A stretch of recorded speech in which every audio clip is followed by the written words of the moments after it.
Being too efficient.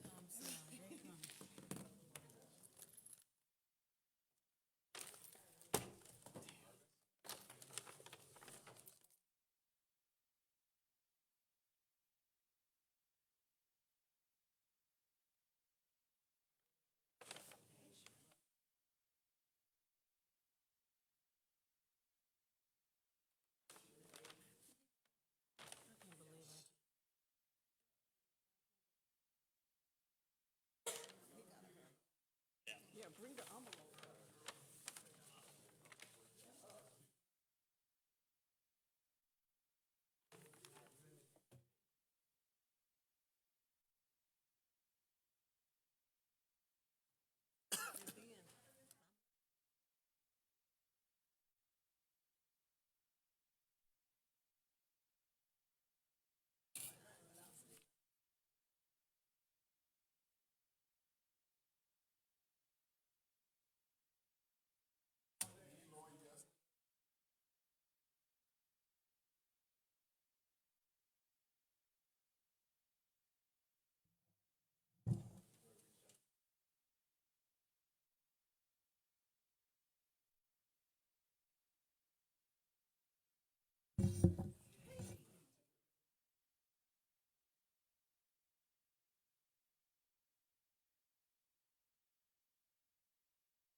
Thank you, Clark.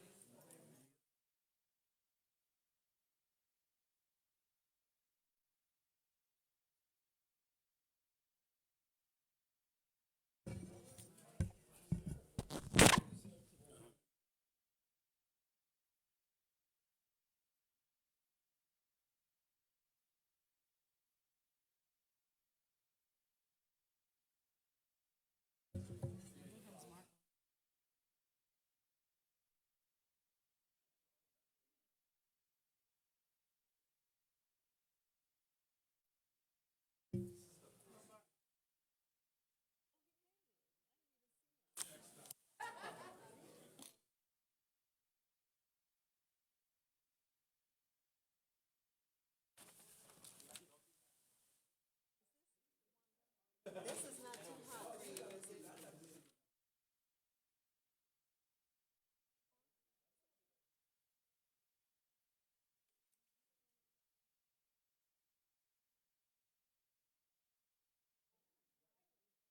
Get away. These are old. These from 28. That's because you put. That's Dude, my old. life. These are old ones. So you want them to Well, toss make these sure in? because the guy just brought some. Clark. Chris.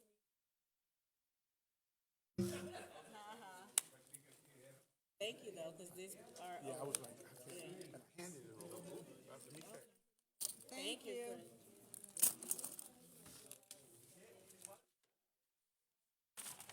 Chris. You know, I don't know. I'm thinking if I do this, homeboy is gonna say.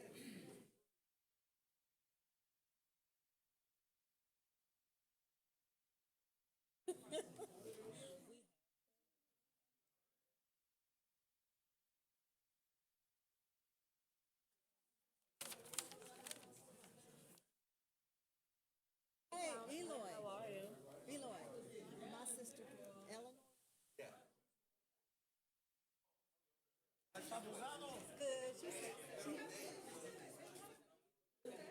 She said, She remembers you. tell him you give a shout out from your sister. You know. Yeah, exactly. No, man, those are fun days, right? The good old days, man.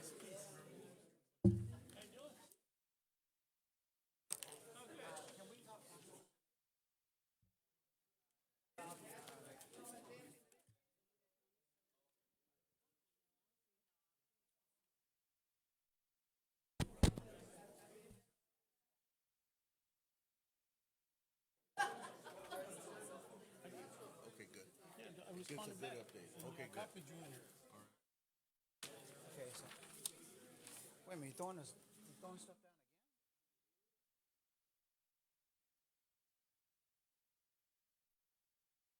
Darn.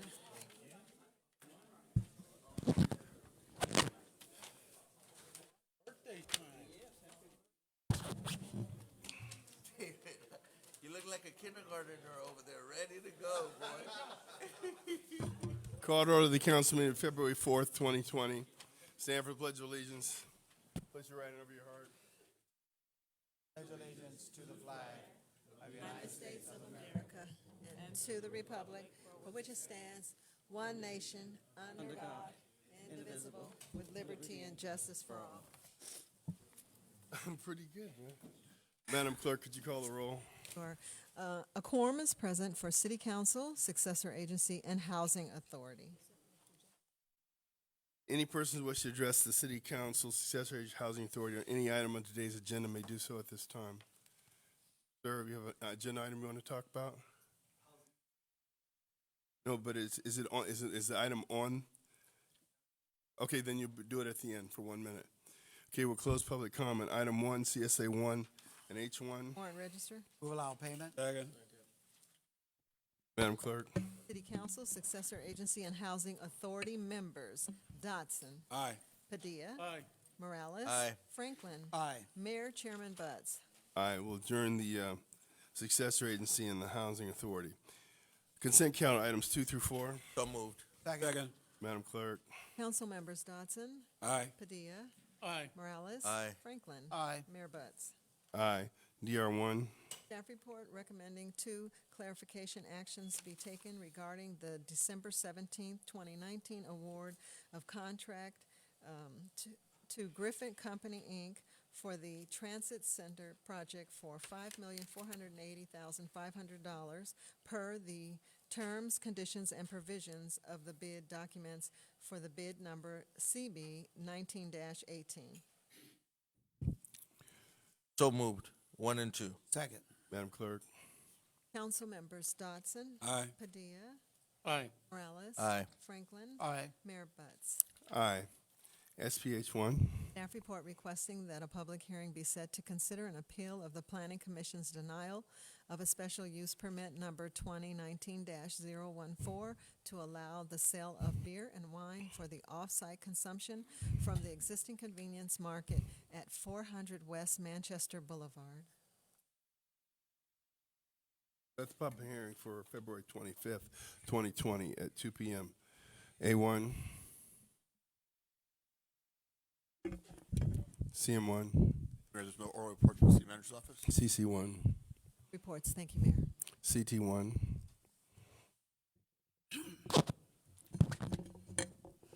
Again, I just want to thank Councilman Dotson also, who also met with me during the holidays regarding the city's unrestricted net assets fund balance, and as well as Councilman Franklin. And, and also got a call from Congresswoman Maxine Waters, who basically quoted and stated that she thought the number was rather obscene and very serious, and she is doubtful that the city would be able to overcome that balance. And I'd just like to point out regarding that article that John Morlock wrote, I'm in full agreement. And even though the mayor stated that more than $10 billion will be coming in by 2024, according to Moody's and Standard & Poor's estimate regarding the funds coming from the stadium, be roughly about $25 million annually. If we multiply 100 years times $25 million, we're talking about roughly about $2.5 billion. It is probably unlikely that the city may be able to overcome that $450 million unrestricted net deficit. As I mentioned, balance rather. As I mentioned, what that number actually represents is that these are regular funds. Again, these are dollars that there's basically unencumbered or there's no claims to, after all of the bills have been paid. That's what's really key about this, and that's what I find so upsetting. And what I find also, again, as I mentioned last week, the city manager called me to said that the mayor wanted me to to draw the names for the first-time home buyers program. And I agreed to do it. As I mentioned, I was unaware that the first person would be a city employee. Otherwise, I would have never done it. I have never been involved in anything that I thought was that was not fair, because the public, for the most part, they thought this was a program primarily for the public, not city employees. And right now, we have 2 people that are actually occupying those homes. And I had a number of people that have approached me, and I had more than 36 calls just from last week's council meeting alone. And also former chief of police and also councilman for the city of Los Angeles, Bernard Parks, he stated to me that when he called, he stated that it could put the city's housing, that particular program in jeopardy. And that is a possibility. And I have other things that I'd like to say, but I know the mayor is going to cut me off because I only have like 27 seconds. And before, for 20 years, the treasurer had 5 minutes to give her oral report and an additional 3 minutes at the end to give her concluding remarks, so that I don't have to cram everything into 3 minutes, as well as my city treasurer intern program, my free income tax services. And I'd like to mention I will be offering free income tax services, for seniors that's at least 55 years old. And we're talking about only retirement income only, for the most part, retirement income only. And it'll start on the 10th of February, and it will end March 31st, again, for seniors in the city of Inglewood only. So these are my comments, the residents, you guys are my employer. Okay, thank you. You elected me.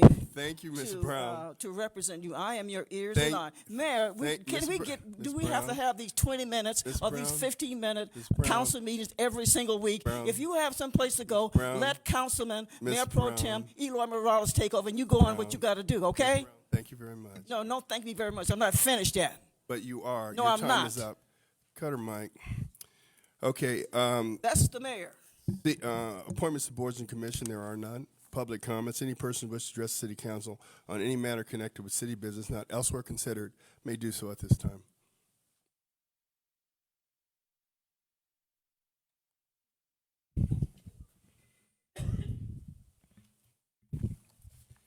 Hello, Mr. Mayor and Council. My name is Stuart Bailey. I would like to just go back to the holidays and thank all you councilmen that had toy drives and food fundraisers for the city of Inglewood. You guys did an outstanding job, outstanding. Thank you for all of your supporting each other during those drives. Every councilman, the mayor, thank you for being such outstanding representatives for the city and the citizens. Thank you very much, and everyone, please have a beautiful week. Thank you so much. Okay, with that, we'll close public comment. Is Ms. Quakey here? Ms. Quakey, could you come forward, please?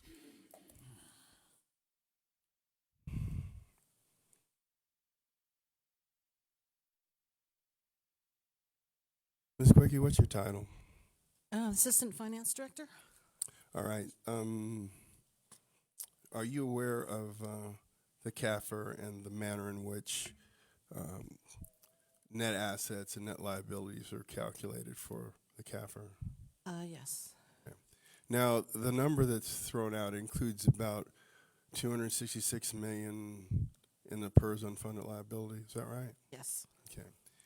That number, is that an actual number, or is that an estimate that PERS makes every 2 years based on what it would take to fund the retirements for everyone that's retired right now until they died, and everyone that's working that would retire, assuming they would retire, until they died? Is that correct? Yes. Okay. So that number, in effect, means that if everybody retired today and everyone that was out there stayed retired, this is how much money we would have to pay their retirements in perpetuity. Is that right? Yes. And the reality is that everyone working here is not going to retire tomorrow. Correct. Okay?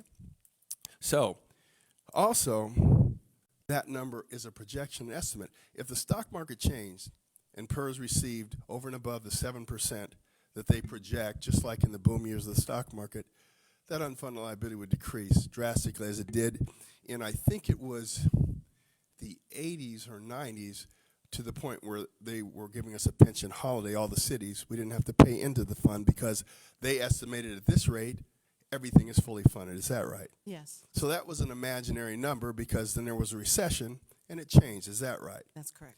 So as a city, should you base your, do the bond rating agencies base cities' credit worthiness?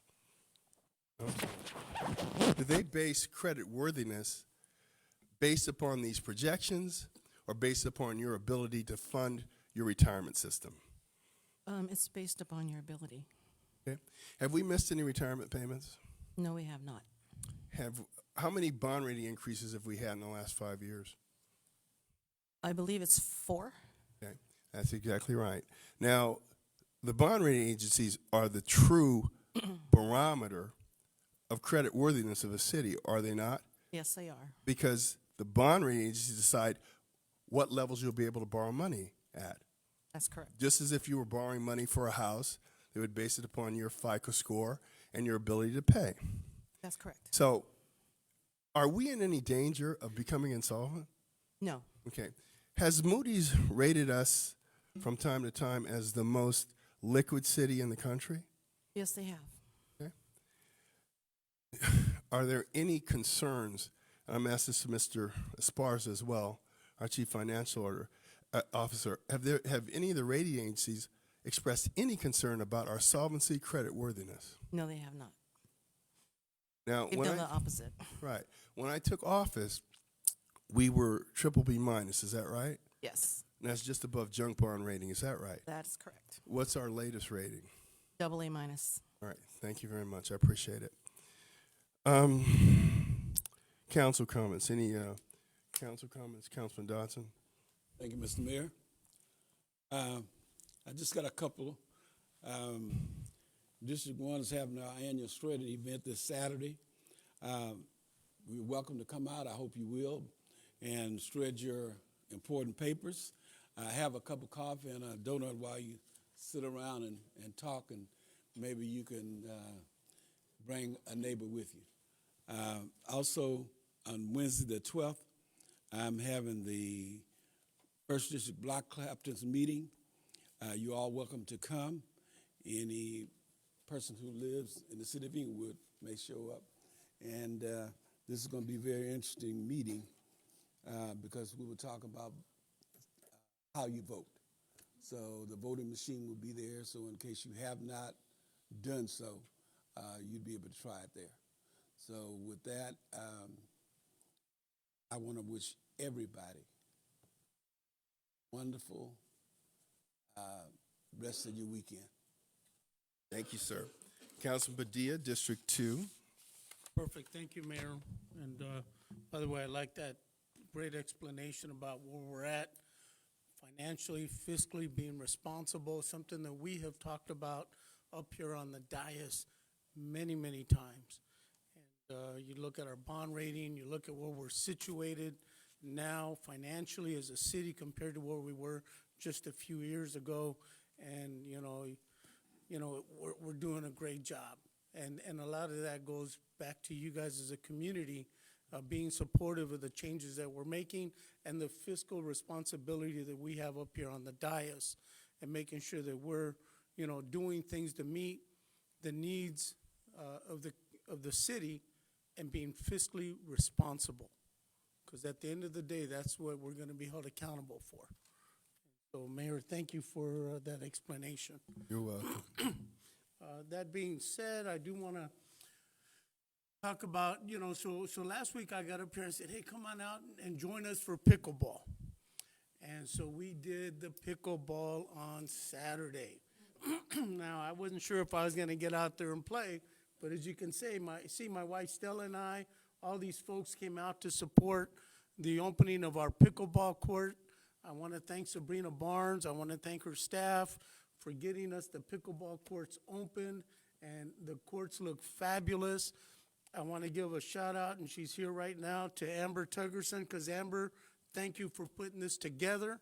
That was your brainchild, putting this tournament thing together that day. I want to thank our Parks and Recs Commissioner, Jacob Fragoso, for coming out and helping out as well. And I want to thank our liaison for pickleball. I didn't even know we had liaisons for pickleball, but we have some great I liaisons. didn't even know we had pickleball. Hey, I never knew what pickleball was until Saturday. I think you made it up, Alex. I think you made it up. I got to tell you, No. What have they been doing for 20 years? that's what I was saying. But I got because the only pickleball we played was playing pickle in baseball, right? You know, kind of like, you know, playing pickle. So, you know, this was awesome. And I want to thank Calvin Hodrick and Don Land. They were the ones that taught us how the rules and how to play. And if you have not played pickleball, go out and try it. We have pickleball courts also at Darby Park, and we have the court over at North Park. So come on out. Again, thank you. Amber, thank you for taking the lead on this. Really appreciate it. And Ramon Quinones as well. So let's give Amber she deserves it. I'm telling you. And then just real quick, I also had an opportunity, and I know Councilman Franklin's going to discuss it. We did the grand opening for Norms last week. Great event, a turnout. You know, community was there in force. And, you know, we enjoy, my wife and I enjoy Norms. So it's so nice to have a quality Norms restaurant here in the city of Inglewood. There's a photo up there. Councilman Franklin is going to discuss it when he gets to his talking points.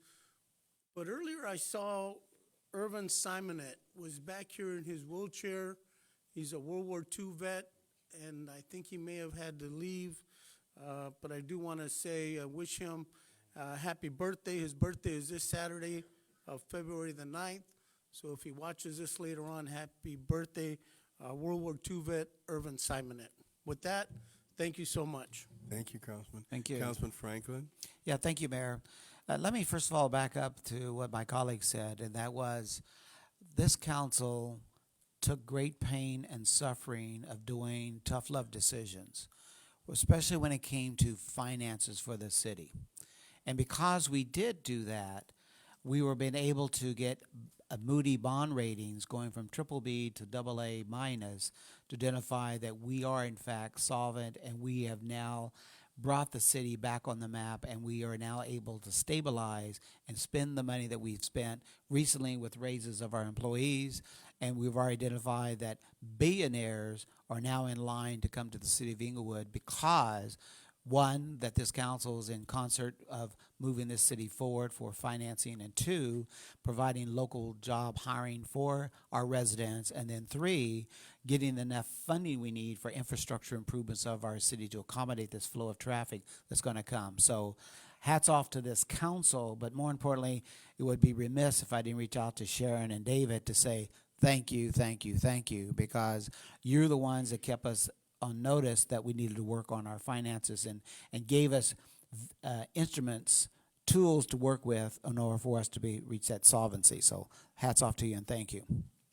I also want to acknowledge that my colleague mentioned about Norm's Restaurant. It's interesting on how about 3 years ago in District 4, we did a survey. We want to know exactly where you shop, and we found out that many families are desirous to have a family set-down restaurant. And of all the restaurants that we've chose, they were extremely high rated was Norm's. And just a few weeks ago, we just had, actually last week, we had the ribbon cutting officially opening up Norm's that is now off Imperial and Crenshaw. And it continues to be sold out, and you have to be patient enough to wait in line to get in. And those that were able to get in for the ribbon cutting ceremony and was able to wine and dine on the food, they enjoyed it tremendously. But also, just like they said that it's a reasonable price for families to eat, but the quality of food and the service is superb. And so hats off to our Norm's Restaurant and welcome to our family in the city of Inglewood. Mayor, I need to acknowledge as well that Councilman Morales and I, we went to the ICA Winter Seminar in the city of Santa Barbara. And I reached out, and I do, Emery, I do need to meet with Brian Walker and yourself regarding a number of key items that came up in some of the subject matters. And if Councilman Morales, if you don't mind, let me elaborate on behalf of both of us, so I get your minutes. You notice that? So one of the items, one of the sessions we had is industrial panel on cybersecurity and artificial intelligence. So can you imagine that we have this area where you think using your cell phones, you think using your computers, and just any other electronic devices, including Echo, which is one of the heightened items that people use at homes now, where you have the camera and you could talk and all that kind of fun stuff, and not even be at the home, but realizing how you are exposed to someone tapping into your information. And so this challenge became of the directors giving us the comments about we need to remove the element of fear, because you think of 5G, which that Mayor has talked about, the 5G networks coming around, but it's a machine talking to a machine, and it's amazing how man can get in there and build their own interpretation or modification. And so that's why we have to build a domain for a base map and then decoding that internet of the threat. Again, removing the element of fear. And that's why I don't do banking online, as an example. Another item I do want to stress on has to do with earthquake threat in Southern Cal, and are you prepared? I was amazed when I found out that the most earthquakes that occur in the United States is in what state? One would say California, but the answer is Alaska. And also, 77% of the earthquake that poses a risk is concentrated on the West Coast, which is in California, Oregon, and Washington. And they're now coming up with early warning systems, which is what I have here. And if you don't have the app, you may want to get it. It's called Shake Alert Los Angeles. Shake Alert Los Angeles, and it gives you approximately 1 minute advance notice when the shake's going to come your way. The other thing of concern has to do with that in the earthquake, Ms. Brown, you're out of order. and I will wrap it up. I am doing a presentation. So in the earthquake, that it starts deep and it rolls, which is called the seismic waves. It's the end of it with the magnitude that's when it surfaces that gets the highest point.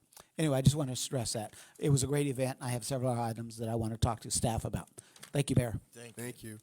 Councilman Morales, District Thank you, 3. Ralph, for covering that. I won't spend much time on that. Thank you for your minute. You know, and based on a couple of things, first, you know, all of us have the opportunity to speak up here, and hopefully we do it in a way that brings out something productive. Now, if there are concerns, and I understand, Dr. Brown, this is the second time you've laid down some documents for us. Thank you for that. And I'll start by saying I hope the city manager, Mr. Fields, takes a look, and if there's anything of concern, you let us know, okay? Otherwise, you know, what we do is we put out things that make people question and kind of shake things up when they probably are clearer than they appear at times. And so, you know, the mayor did a good job bringing up Ms. Quakey to explain one part of it. What's been brought up twice was the housing lottery. Okay, so Mr. Robert Chavez, can you come up here real quick to that? Because, you know, since it's been mentioned twice, I don't want the public to think that we're not on top of these things, that we don't go out of our way to make sure the integrity of the process exists. And I do that because it's so important. I usually wouldn't even address these kind of discussions, but I thought it went well earlier. So, Mr. Chavez, you were here already with when the affordable housing lottery took place. Is that correct? That is correct. And good afternoon, Mayor and Council. And were you supervising the entire process? I was, Mayor. I'm assuming that the requirements throughout the state on any program such as this are set pretty much in regulation. Is that correct?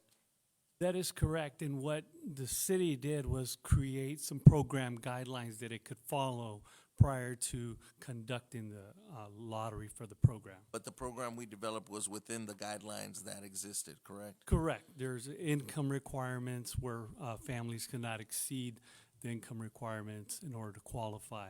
I guess what I'm getting at is that based on what we've heard for 2 weeks, as far as the actual process, is there anything that brings you concern in terms of the integrity of the program? Not at all. I would have to go further. Did anyone in either administration or on the council have any input into how the list was constructed or what people were picked? No. All right. And Mr. Fields was mentioned, and that's why I want to give him the opportunity to state, to answer that question as well, which is what I was going to ask him. Did anyone approach you and ask you to specifically pull out any names? No, that was not the case. I think the point that Dr. Brown is talking about is we just needed someone to pick the names out of a lottery. It could have been someone from the audience or a council member. And I thought, just out of a good gesture, the mayor said, and out of respect, he said, Wanda is someone who's respected in the community. Why don't we allow her to do it? Yeah, and I took it that way too. It And was Dr. just, Brown, I took it that way as compliment well. to her integrity, if anything. Yeah. You are a friend, Right. and we see it that way. I also want you to be free in bringing up any concern, and you should be able to take it directly to the city manager, and he could look into it. But thank you, Mr. Chavez. That's what I wanted to You're say. welcome. And in regards to, Mr. Chavez, I think Councilman has another question. no, Oh, I'm you don't? done. Okay, Did you all have right. one? No. No, I'm good. Thank you, Mr. Chavez. I wanted to continue my comments, and I usually don't address it, but like I said, I actually enjoyed, I appreciate the clarity that the mayor brought up earlier with Ms. Quakey, and if there's any other concerns, I bring it to you, Mr. Fields, to bring it up to us. In regards to our financial stability, I mean, it's night and day what used to be 15 years ago to today. So, it's very difficult for me to say that, it's time to run and cover. And now I find out that we have a pickleball liaison. I'm thinking, My God. that's pretty, it takes a pretty special city to have that, right? So, that being said, I mean, we have to look at what we have in front of us. And, I'll take a look at anything anyone wants to give me, but I also check the facts and make sure we go about it the right way. So I hope we all understand our role up here. And again, Dr. Brown, please, we are all friends, and I hope you feel free to talk to any one of us. But at the same time, any inference that can even though it's dictated towards one or to the other, we're a city, and we don't want to give the wrong idea. So I say that in respect to you. That being said, our Little League has signups for the next 3 Saturdays here at Rogers Park. Signups are going well. We had not had a Little League for 6 years. I'm very proud that it's coming back. We have a Little League flag again. Thank you to staff to make it doable to work with the Little League, and it's happening between 9 and 12.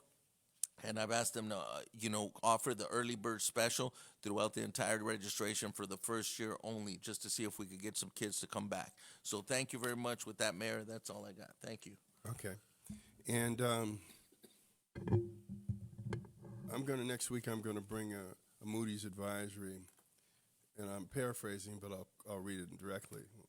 It said that as it pertains to your unobligated reserves compared to your spending plan, the city of Inglewood far exceeds any country, any city in the country that Moody's rates for an obligated reserves percentage.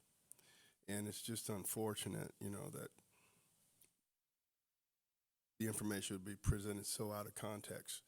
Every city has a huge unfunded liability projected by PERS. Every city does. Pasadena, Santa Monica, Torrance, theirs are larger than ours. What the commonality is cities that have a number of employees and provide good services and pay competitively, they're going to have larger unfunded liabilities in Stockton or Vallejo, and cities that go bankrupt. That's just the way it is. It's a number. It's one that'll never be manifested, but we, the city, pay an unfunded allocation towards it every year because PERS says you got to do it. But the reality is we have more than enough money to pay our PERS obligations. There are cities that are paying interest only on their unfunded liability. It's 7%. PERS projects a 7% income target, investment target. And so for your unfunded payment, they charge 7% on top of it. And if you can't pay it, some cities pay just interest only. And that's a problem. If we were paying interest only, that would be a big problem. So with that, I want to close the meeting. And again, in the name of Kobe Bryant, Gianna, and all other 7 victims of the helicopter accident. And with that, we're adjourned. Thank you.